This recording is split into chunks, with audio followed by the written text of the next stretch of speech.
মৃত্যুর সাথে পাঞ্জা লড়ায় ওসমান হাদির স্ত্রীকে কেউ কোথায় না দেখে অনেকেই প্রশ্ন তুলছেন কেন তার স্ত্রীকে ক্যামেরা বা অন্য কোনো ভিডিওতে দেখা যাচ্ছে না। খোঁজ নিয়ে জানা যায় ওসমান হাদির স্ত্রী এতটাই যে পদ্মাশীল নারী যে তিনি তার কোনো অবস্থায় পদ্মা ভাঙতে রাজি নয়। তাই তো তার প্রশংসা চলছে চারদিকে। আলোচকরা বলছেন সব থেকে প্রিয় মানুষটিকে তিনি হারিয়েছেন। অন্যদের মতন তিনিও শোকে পাথর হয়ে গেছেন। এরপরও নিজের পদ্মার বিষয় বিন্দু মাত্র কম্প্রোমাইজ করেননি। যেখানে মিডিয়া সহ সমগ্র দেশের মানুষ তাকে খুঁজছে, আবেগ দেখিয়ে মানুষের সিম্পতি নিয়ে সমস্ত দেশবাসীর ভালোবাসা এবং আবেগ পাওয়ার সুযোগ রয়েছিল তার, কিন্তু তিনি তা করেননি। তিনি নিজেকে সবার থেকে আড়াল করেই রাখলেন।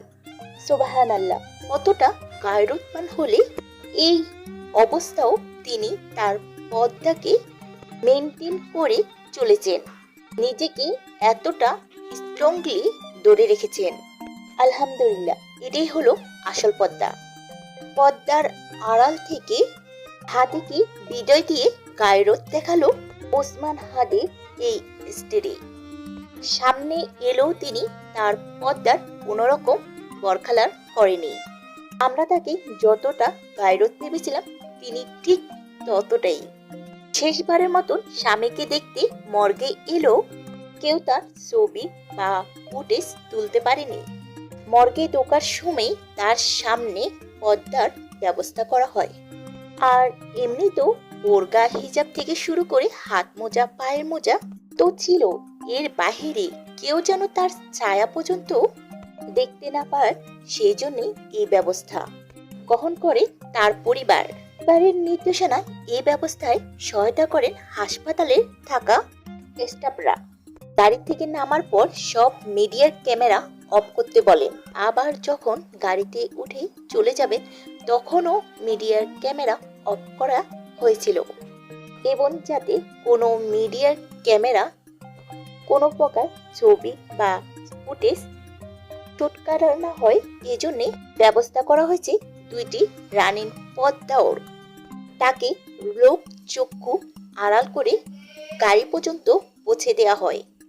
বারণ থাকা সত্ত্বেও কিছু কিছু লোক মোবাইল বা ক্যামেরা দিয়ে কিছু কিছু ভিডিও ধারণ করেছে।